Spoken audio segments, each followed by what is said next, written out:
લક્ષ્ય ન્યૂઝ, એક નજર, એક લક્ષ્ય. સરસાવ સીમમાં ગાડીમાંથી ₹2.56 લાખના વિદેશી દારૂ અને બિયર ઝડપાયો. મહેસાણા એલસીબી ટીમે બાતમીના આધારે રેડ કરી સરસાવ ગામની સીમમાં આવેલ બોરના નીળિયામાં પડેલ સફેદ કલરની ગાડીમાંથી વિદેશી દારૂની બોટલો અને બિયર ટીન મળી કુલ 1824, જેની અંદાજિત કિંમત ₹2,56,680નો મુદ્દામાલ જપ્ત કર્યો હતો. ગાડીનો ડ્રાઈવર હાજર મળી આવેલ ન હતો.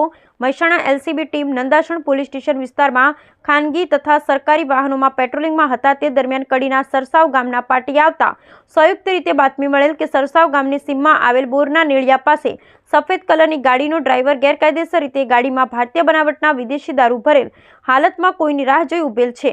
જે બાતમીના આધારે રેડ કરી ગાડી મળી આવેલ, ડ્રાઈવર હાજર મળી આવેલ ન હતો.